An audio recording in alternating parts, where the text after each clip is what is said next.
my beloved Boss Mike Severa.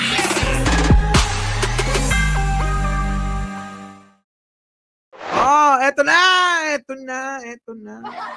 Ni Comelec Chairman George Garcia na ginagawa ng komisyon ang lahat ng inisyatibo upang maging kaaya-aya ang pagboto ng mga Pilipino. Anya pa, kung may isang bagay man na pantay-pantay ang bawat isa sa bansang ito, mahirap man or mayaman, ito ay ang karapatang bumoto. Dahil dito hinikayat ni Garcia ang lahat na magparehistro at samantalahin ang mga aktibidad ng Comelec sa pagpaparehistro. Sinabi pa ng opisyal na sa darating na halalan, maraming pagbabago at inobasyon ang kanilang gagawin. Sa darating na halalan ng 2025, lahat po ng nakatatanda, may kapansanan, at mga nagdadalang tao, pabobotohin namin kayo ng alas 5 ng madaling araw hanggang alas 7, exclusive sa inyong lahat. Yan dapat. Diba? Eto na, pakinggan ninyo. Pangalawa po, gagawin po natin ang mall voting. Lahat po ng mga kababayan natin na nakatira sa paligid ng isang mall, pabobotohin na po natin sila sa mall na yan. Ayan lahat ng mga malalapit sa mga mall, sa mga mall, mga kababayan, ay hindi na kayo pupunta sa mga eskwelahan. Sa mga bago. Eto na, makinig kayo, makinig. Hindi na po sila boboto sa mismong elementary school. First time po sa kasaysayan natin sa eleksyon, pabobotohin natin yung mga kababayan natin abroad using the internet. Hindi na kinakailangan po. Makinig kayo mga OFW natin mga kababayan. Naloko na. Ilocanong Barat, Maritel, shout out sa inyo lahat. Kita nyo yung mga kababayan natin na nasa abroad. Huwag na ho kayong pupunta saan? Sa mga embahada para bumoto. Ano ang gagawin ninyo? Naku, magkakaroon na lang ng apps para dun kayo bumoto. Mighty Baysa, di ba? Yan ang sinasabi ko, ang daming pagbabagong, alam niyo yung mga bagay-bagay na hindi naman tayo dapat mahirapan, pero parang bakit hindi nagagawa? Pero ngayon alam niyo mga kabayan, good news, eto na. Naloko na. Pero mo, hindi na kayo lalabas ng bahay nyo. Maglabing-labing na lang kayo ng mga asawa at jowa nyo. Kaysa yung aabalahin pa kayo, pipila pa kayo, Boss May O'Neil, di ba?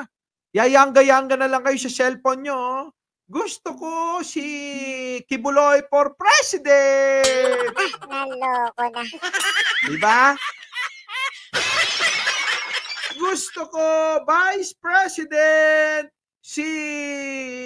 ginawa nyo ng presidente si Kibuloy, gawin nyo ng vice si Senyor Aguila. Naloko na. Gusto kong senador si Roque. Sino? Para hindi na nagdadaldal at hindi na mananampal si Glenn Chong. Di ba? Para hindi na rin kuda ng kuda. Sama nyo na si Maharlika. Naloko na. Yayangga-yangga na lang kayo. Dot-dot lang. Diba? Pwede na. Diba? Boto na natin si Panelo. Nakakatatlong termino na sa talo. Maawa naman kayo. Naloko na. Diba? Isama nyo na si Sandra Cam. Naloko na. Sakit! Huwag kayong mag-alala. Sigurado ang bayan ang bida. Naloko na. Kayo talaga mga kung ano binabanggit nyo sige na, tuloy na natin to. Lalandi nyo. Pumunta ng mga kababayan natin sa mga embahada. Pwede na silang makaboto sa pamamagitan ng kanilang cellphone. Sa darating din halalan po, hindi na kayo masyado mahihirapan maghanap ng pangalan nyo sa bawat presinto. Sa labas ng bawat presinto, hindi lang pangalan nyo ang nakalagay doon, pati mga pictures ng bawat botante upang magiging madali ang pagboto ng bawat isa, magiging madali ang paghahanap ng mga pangalan. Galing, no? Galing, no? Galing. Very good. Very good. Ang galing ng nakaisip niyan, ano? Bakit kayo hindi naiisip ng mga Duterte yun, no? Boss Mike, paano naman maiisip yun? Siyempre, uunahin yung mga bilyon-bilyon. Ay, ganun ba, Anino?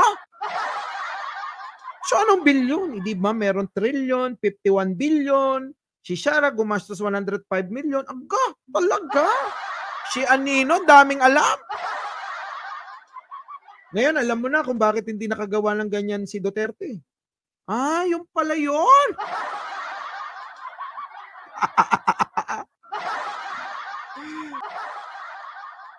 Sige, pasok. Ang galing, no? Ang galing na naisip.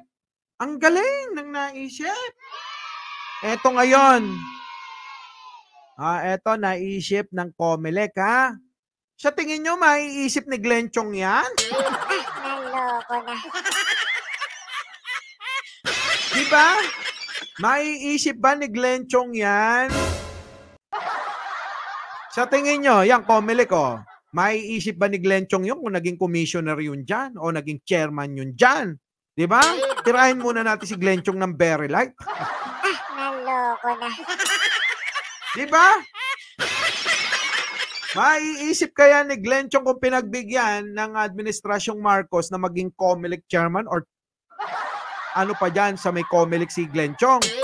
Kung si Glenn Chong sakasakali, paano niya kaya isipin yan? Kung ang alam nga lang daw niya, malampal. Diba? Naloko na.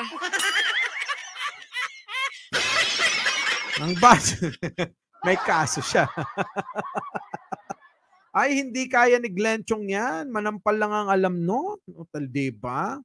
Bing Oleo, magandang gabi po. Oo, eto na. Sige, tapusin na natin. Darating na halalan ng 2025, makabagong makina po yung ating gagamitin. Yan po ay paraan natin upang maging kaaya-aya ang pagboto ng bawat isa ng mga Bago na daw ang mga makinang gagamitin. So, nasaan na yung sinasabi ni Glenn Chong? Na mananatili ang Smartmatic. Ha? Dahil daw sa pakikipag-usap para daw manatili ang Smartmatic. Naloko na.